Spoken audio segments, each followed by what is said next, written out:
Hello and welcome to the Winter Premium Car Challenge, where today I'm going over how every car drove in BeamNG and what time they set around our course. So first of all is Chester by Duracer X.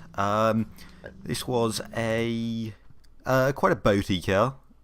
It wasn't all too bad though. It wasn't. I didn't have really any difficulties getting it around the course, but yeah, it was rather boaty, which is good for dealing with the bumps, but less good for sort of keeping it a straight line. As you can see, it sort of wiggles down straights quite a lot. Just the back of the car just didn't feel all that planted, and it did like to slide about left and right a lot, which made it quite scary in a lot of ways, but yeah, I wouldn't call it a bad to drive car. I definitely didn't hate driving it. I gave it a 12 out of 20 in how it drove, and its time was a 1:19.61. As you can see again, it was actually quite fun around the hairpin there. But yeah, it just sliding about a lot, but otherwise, yeah, no real complaints. It was fine to drive. Although I did get quite close to the tree at the end there. So, next up, from Principal Saiyans, we have the Ukyo snowcart? Ukyo? I don't know. Anyway, why haven't I started yet? There we go. It's revving up, and we're off. Good. I probably should have checked this. Anyway, yeah, this was an interesting car, because there was absolutely no wheel spin in it. I'm not sure entirely why. I mean, it had 80 horsepower, but well, that isn't a lot. So now I guess a combination of low power, possibly the chunky off-road tyres helped, and it being rear-engined. But yeah, just absolutely no wheel spin, and yeah, that did make it a easy to at least get the power down. I mean, going up that hill was fine. There was absolutely no throttle control really throughout this run, which made it quite easy to just put runs down without really thinking too hard, but it was so difficult to carry speed in this. It felt really understeery, even for a low-powered car, even for something so slow. I'm not sure whether it was just because, I don't know, maybe I wasn't braking hard enough or something, but whatever the case was, yeah, quite understeery, and yeah, as you can see, it gets chucked about by the bumps so much in this, which isn't exactly good. I gave it a 9 out of 20 in how it drove, and it set a 1:13.766, so pretty quick. Next up, from Tank Catapult, we have Lorient, and yeah, this wasn't too bad, despite the stiff suspension. I suppose because it was low powered and front wheel drive, it was fairly easy to drive. Low power, I suppose, meant that it didn't understeer too much, but had some decent suspension. Yeah, overall, I mean, you can see it bounces about quite a lot off the bumps, which bit problematic. But otherwise, yeah, not really. It didn't really ever cause too many issues. Is the thing. Although, yeah, you could see there. May have messed up that entry slightly. I don't think that really cost me any time. Don't know. Maybe debatable. There are a couple of times where I sort of take alternative routes. I do get it quite high on two wheels there, actually. Yeah, that stiff suspension causing, well, possibly a few issues. Don't remember it actually being as bad now in the second runs. Anyway, it got a 16 out of 20. And the time set was a 1:11.562, so way quicker than the other two cars, surprisingly. Next up, from the almighty Twingo, we have the Maya Emperor GTP. This, well, as sort of the first really big car, you could kind of feel it. Kind of a slow start there, despite it being more powerful than the other cars. Just sort of me being careful on the throttle. I don't remember this being too wheel spinning, and actually it's front wheel drive, I believe, if memory serves me correct. Getting it quite far onto two wheels there. Yeah, taking that jump, trying to carry as much speed as possible. I think in most cars I was doing about 60 miles an hour as I went over it, which was, yeah, rather quick. Yeah, the big thing about this was understeer. As you can see, I brake kind of early for that and slide down the slope, take the mirror off. That happened a few times, just sort of clipping the mirrors on trees. So, yeah, I mean, yeah, carrying as much speed as possible, I guess. I don't know.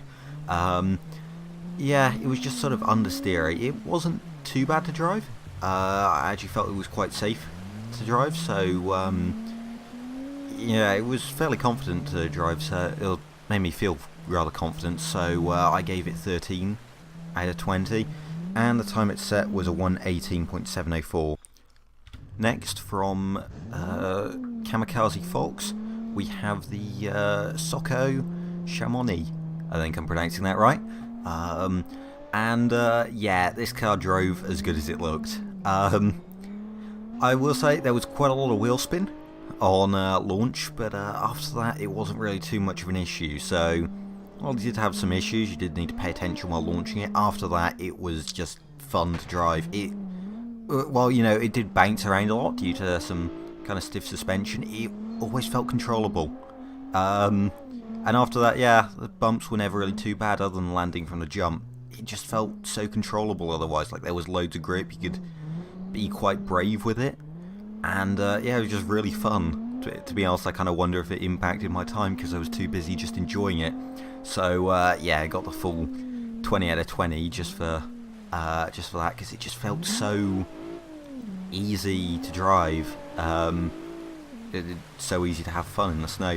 Don't know, there were still some other good cars, but yeah, this easily took the cake for just being easy to throw about.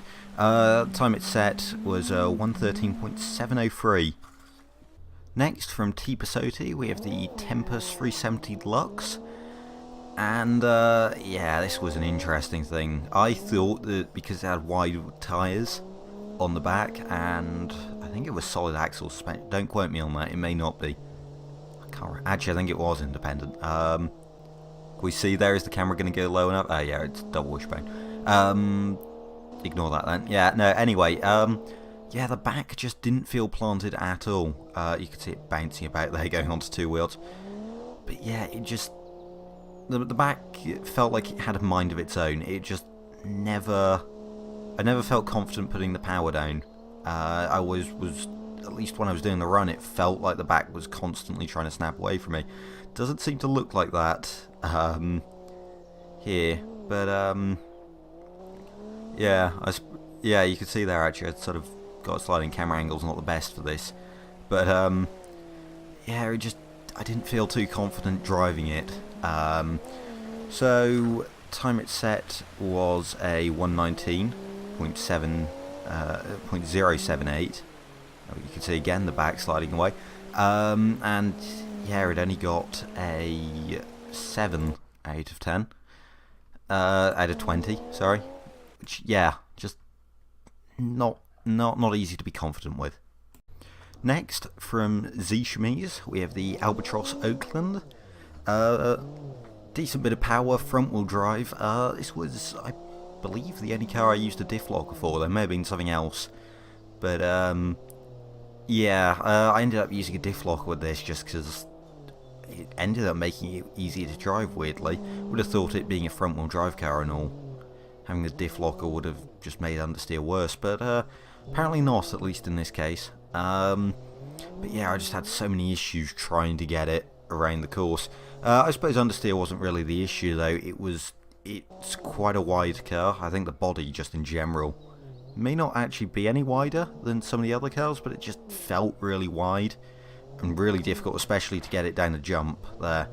Down the big jump after the straight, yeah, I had loads of issues there. Just in general, it just wasn't particularly pleasant to drive. As a result, got 8 out of 10, which 8 out of 20, sorry, and set a time of a 1:10.953. So yeah, clearly worse cars to drive are faster, apparently. Next, from Camel Factor Shampoo, we have the Camel Factor Shampoo, which, yeah, despite being a massive engine, zero comfort, overly stiff Mini, actually wasn't too bad to drive. I guess because it was front-wheel drive and just had a mountain of torque, but wasn't actually that light. It wasn't horribly twitchy. I mean, it was still quite twitchy, but because it was front-wheel drive, you could just easily pull it out.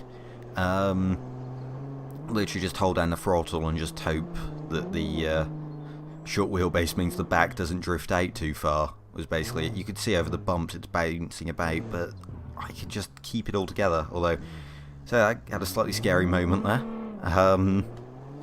But even so, yeah, I was surprised about how good this was over the bumps. I mean, solid axle suspension, I suppose, meant that it was decently controllable. I don't know. Yeah, it made it alright. Got a 12 out of 20. I gave it, and it's at a time of 113.5 dead. Bit weird saying 0.5 dead, actually. But yeah, decent time, I suppose. Better than I was expecting from a mean car. Next up, we have the Owens Kasumi by Yeshua Man 1983. This car had some weird problems. For starters, I couldn't use the diff locker that it had with it. Because whenever I engaged it, one of the front wheels would just fall off, which was a bizarre thing. I don't know if that has something to do with the size of the wheels, or whatever. Could be a possibility, I don't know. But, yeah, that was a big thing, that I couldn't use the manual diff locker. I believe it was a manual, at least. It may have been an automatic, but, don't know. Either way, seems like a bit of a waste to have it on there then.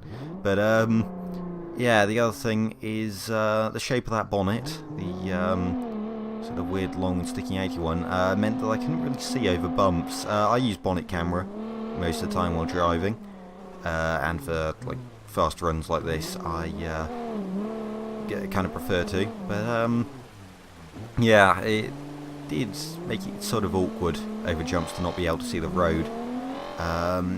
It got a 7 out of 20 and set a time of 112.656. Next up, from Red, with the LaCroix Mystery. I think I'm pronouncing that right. Yeah, there's very little I have to say, actually, about this car. Literally, I made some brief notes after I drove them, and I literally just said nice to drive. Although, as we could see, they're quite oversteery. Yeah, and I mean, they give them some extra test drives, but yeah, overall, just generally a decent car to drive. It was, yeah, I never really had any major complaints. I mean, the back sort of stuck out a bit, but it was never to the point. It never really felt like I was going to lose it. I'm not sure whether it just was less powerful than other rear-wheel drive cars that had oversteer issues, or anything like that. Or, I don't know, maybe something else to do with the setup, or maybe it's just a random bias or something. I don't know. Maybe I just didn't properly drive it. I don't know. Both the exhausts fell off over the bump there, but yeah, there was nothing bad about it, I'd say. Wouldn't have called it outstanding or anything. But yeah, it was enjoyable to drive. Definitely would drive it again.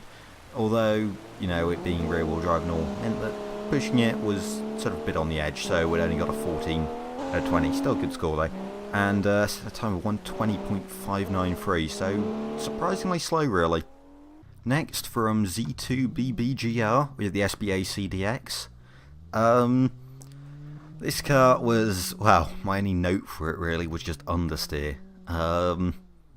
Yeah, it was not good to get it around turns. And just that crazy understeer really. If a car's too oversteery or understeery, like I can deal with a bit of either, but just when it feels like you can't carry any speed and you're just gonna eat trees. Like, weirdly, I think oversteer steers slightly better for this, which is weird to say. Yeah, but because of the nature of the course, yeah, just having understeer, you could see there, I actually went into there decently slow and it just pulled wide. And yeah, I was going around these, mainly through that chicane. It just felt like I was going a lot slower than other cars, and I think that was reflected in the time.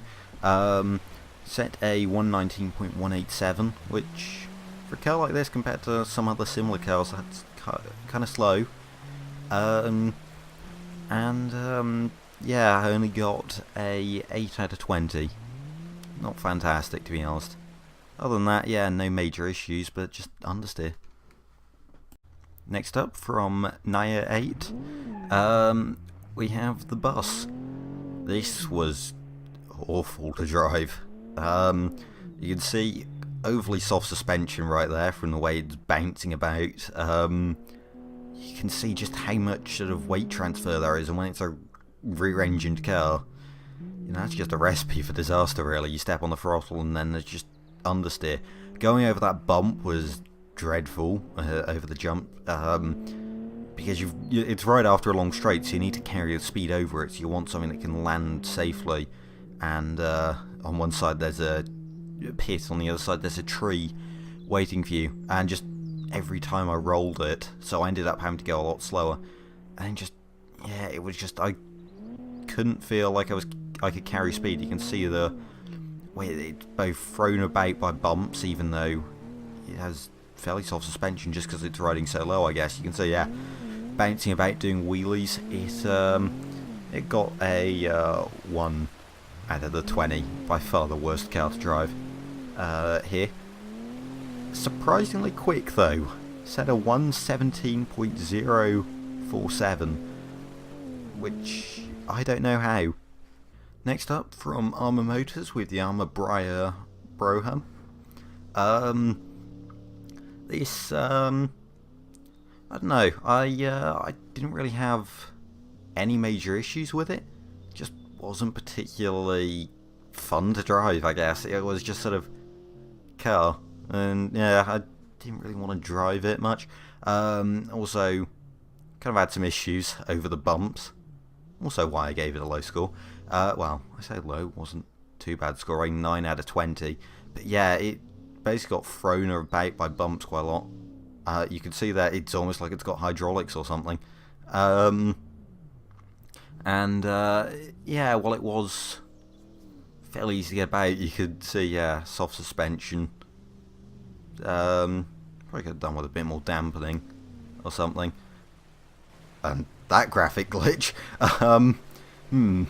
But yeah,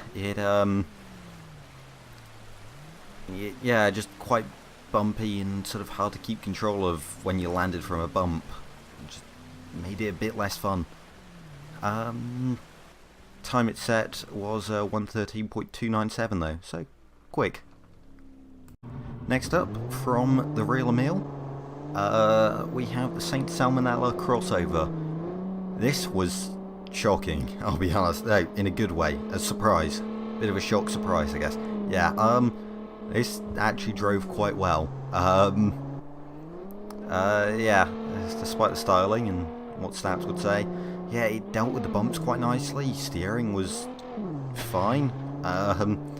Yeah, it landed bumps with no issue at all. The jump felt like nothing to it. And then yeah, just in terms of understeer, oversteer, it was fine. Didn't really have any issues there. And that just made it actually a car that you could end up chucking about a bit, and you know, have quite a lot of confidence in terms of putting the power down, throwing it through turns, and I mean, yeah, you can see, well, it does get bumped up a bit. I wouldn't say it really caused it problems, and yeah, you know, for that it did quite good. Got 18 out of 20. And set a time of 1:14.42. In fact, my only note here is just easy. Yeah, easy to drive and nice. From Racer126, we have the Geschenk Calmado. This car was just meh, is probably the best way I could put it. It was fine and drivable. I wouldn't say it really handled badly. It was, yeah, fun to control. I mean, sure, bit of oversteer there, but it wasn't like it was actually oversteering. It was more like I was in total control. Does wiggle about a bit, but yeah, there was just, it wasn't hard to drive or anything, but there was just nothing fun about it, really. It was like, it didn't really have the power. Like, if it was this drivable, but like twice as fast in a straight line, then it would probably be up there, but the thing is, there was just no speed to it. It was just slow is the thing. It didn't feel like it was really in a hurry anywhere. As a result, it got 10 out of 20, just perfectly in the middle. It was just, yeah, not really a lot there. It dealt with bumps fine. I wouldn't really say this car had any major flaws. It just, there was no sort of excitement to it. I almost clipped the tree there though. No, that was intentional. I'm a drift god, as you can tell there. It said a 121.19, which I think, yeah, it's just all down to a lack of power, really. Next up, we have from Chipskate the Arai Montreal 2900i. This car, I'm pretty sure, was constantly wheel spinning. I did have, when I was doing the runs, an airspeed as well as the speedometer up, mainly to see just sort of how much wheel spin I was getting, because I wanted to see how fast I was actually going. And I'm pretty sure they were never the same number, like at all, which was impressive. Yeah, you can see the back there is quite loose. I'd say, yeah, this car wasn't really hard to drive. It was just sort of, yeah, a bit slidey about. It was a bit of fun, to be fair. Just maybe not quite as confident as I would have liked. A bit understeering in some places, you can see through there, and a bit oversteering in others, as I get the back out there. But yeah, it just felt like the rear wheels were constantly spinning up, which was rather bizarre, to be honest. The time it set was a 121.984, making it one of the slowest cars here. Well, I gave it a 13 out of 20 because it was, in the end, quite nice to drive. It may have been slower than the Geschenk, but it didn't feel it. From El Menduco, we have the Boulanger Trapeze. This was, again, a surprising car. Decent bit of power to it. It was decently, decently quick, and did feel quite good. But, yeah, this car just felt effortless. Like, over the bumps, it just didn't feel like they were really there. I suppose it had, like, quite soft suspension. For a while, I did give this the 20 out of 20, but I didn't quite think it was as fun as the Socko. It was very controllable though. Yeah, controllable, easy to drive, but maybe lacking that fun factor that the other one has. This one, rather than just being easy to recover from the bumps, it just didn't really feel like they were there. I mean, it doesn't look like it there, but it I never really felt like I was out of control. So this got 19 out of 20, and set a lap time of 1:10.546. So quite a quick time then. Very quick time. Next up from Kerfkin, with the Calculus Lux Sport, and yeah, this was horrendous. Quite a big, boaty, luxury land yacht, basically, with quite a lot of understeer. I had to go very carefully through that. I thought that entry speed was low, but as you can see, I ended up on the other side of the road, just from going through it. And yeah, over the bumps and things, it was worrying. You could see I almost clipped the tree there from having to go so far to the right, just to make sure I didn't land in the ditch. Yeah, very understeery, very boaty. It didn't deal with the bumps at all. It got a 5 out of 20. Just being thrown about so harshly. Yeah, it didn't feel nice at all. Yeah, I think this was the reason I didn't do all these cars in one take, I think, in the end. I ended up having to take a break just because of this. Time it set 1:19.86, which is a lot quicker than I would have expected. But there we go. And yeah. Next up from OME, we have the Stelvio Berlinetta Speciale. This was, well, in theory, it had everything to be a good car here. It was front engine, front wheel drive, and independent suspension, all that good stuff. Semi-slick tyres was an interesting choice. In the end, I'm not sure whether maybe there was an update or something that affected semi-slick's grip on snow or something. Maybe, I don't know. Or maybe it's just that it was the wrong choice to have. Possibly more likely. Although I did hear things about semi-slicks gripping better. Don't know. Maybe if I was quicker, the results would be different. But yeah, this basically just short wheelbase caused issues in the end. It felt very twitchy, very easy to spin. Maybe the tyres were too narrow or something. But yeah, unlike something, say, like the Camel Factor, which was easy to pull out of it, this just wasn't. If you were going sideways, you were done for. And yeah, that caused quite a lot of issues. Ended up getting a 6 out of 20. And set a time of 1:15.984. Next, from Trent445 with the Rally Cross Mark III. This was a nice car to drive, but I have a feeling that's because it was underpowered. I mean, it was, I think, the lightest car here, if not one of the lightest, at something like 900 kilograms, just over, like 910, 920 in that area. But it only had like 100 horsepower, I think less than that, more like 80. Which, yeah, meant that it was rather slow. I think I was going something like 5 miles an hour slower coming over the jump than pretty much every other car. And yeah, I think it was easy to drive just because it was underpowered. I take a slightly alternative line as I understeer off, but you know, mostly full throttle through there. I think it really slowed me down. If anything, I think it actually helped me, give me a better entry there.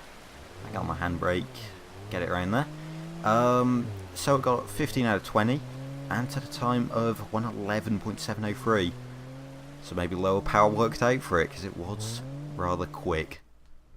From Lonely Wolf, we have the Capaldi Geppetta WRC. And as you can hear from it banging off the rev limiter and that loud engine, yeah, lots of wheel spin. You can actually hear my bad driving with this one. Yeah, lots of wheel spin, and as you can see, it was wiggling about even as a front wheel drive car. The one positive, soft suspension and solid axles, meant that it did land from bumps rather stably. Yeah, I suppose it didn't really have any issues with the bumps, but lots of wheel spin. Actually, does get thrown up in it. Well, everything did really. Yeah, lots of wheel spin. It wasn't exactly the nicest through the turns. Yeah, bounced up, sliding about wide there. Oversteered like a rear-wheel drive car, which, yeah, that didn't make it particularly fun. When, you know, you're constantly just bouncing about, giving yourself motion sickness. Got 2 out of 20, and got a 1:17.132, which, yeah, wasn't the greatest. Next up, from Puccinis, we have the Roadmaster. This most powerful car here, and rear-wheel drive on semi-slick tyres. This was hard to drive. This was one of the few cars that I had serious oversteer issues with. There weren't a lot of cars, but this was one of them. It was also, it felt overly soft, because it just bounced about, and yeah, those flared arches really didn't help it through some of the narrower sections. Going over the jump was tricky with having such a wide car. As you can see, it basically takes up the entire road, even when I've got it lined up perfectly, whereas other cars I think had a bit of a gap.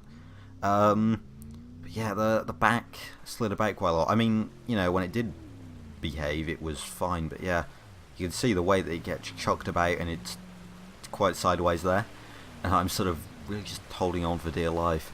So it got a 4 out of 20 in terms of how it drove, but it set a 1:09 0.979. All the 9s there.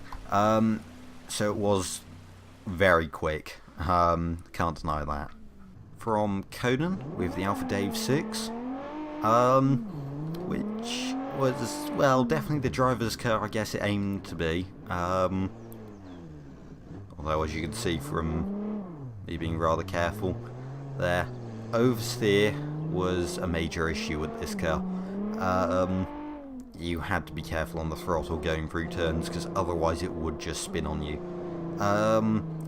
I'd imagine on tarmac it would actually be quite a fun car to drive, but here, where you just want all the stability, and you know, usually a more stable car is easy to get sliding anyway on the snow, because you can be braver.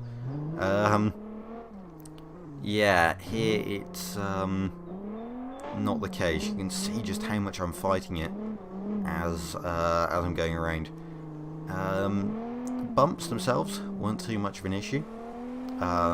Did deal with them quite nicely. Apart from there, I guess. But even then, not too much. But yeah, you just had to be wide awake. But yeah, it was kind of entertaining to have it, so did give it some points for that. Gone 8 out of 20, and it's a time of 1:21.877, which I believe would make it the slowest, if not 4. This, the Aeros Badger Mark 4 Mark 4 Deluxe from Echo Waffle 8. Messed that bit up, but yeah, hopefully I'll edit that right now. Watch me mess it up. Yeah, this was just, well, it was a big slab of American steel. Slides about quite, well, I say it slides about quite a lot compared to some of the other cars, like the last one. It was actually pretty stable. It wasn't too bad, and again, while it was wide, I guess, just, it wasn't crazy quick or anything. So, I don't remember actually having too many major issues with things like the jump or anything, although having a solid axle may actually help that. Yeah, it was decently controllable. If the back did get out, I mean, it wasn't really too hard to keep control of and not lose a load of speed. Although, yeah, as you can see, it did bounce about a lot there. In fact, did the front wheel bend out of shape there? I'm pretty sure I saw the alignment mess up there on the front right one. Don't know. It's at a 122.361 though, which isn't good, but did score a 9 out of 20, which I suppose is a bit better. So, on to the final scores then. And, yeah, it was a close finish, but eventually El Menduco with the Boulanga Trapeze would take the win with 88 points, followed closely by Chipsgate with 87 points, and then by Puginus with 85 points. Very close finish actually, you know, 3 points separating everyone, and actually sort of, yeah, I was sort of trying to decide the scoring based on which ones were the nicest to drive. Still not entirely sure I'm happy with the order of everything, but yeah, you know, I know. It's final now, I've recorded it all. I know, I'm great at hosting competitions. No, it's, yeah, it's rather nice that it was quite a close finish. In fact, going down it all, there were quite a lot of cars that were close together in terms of points. Yeah, Puginus may have had the fastest car here, but it just handled so poorly. It just wasn't fun to hold at the limit that, yeah, it just lost out on points. But anyway, yeah, thank you for watching this competition. Don't forget to leave a like and subscribe if you've enjoyed, and until next time, goodbye.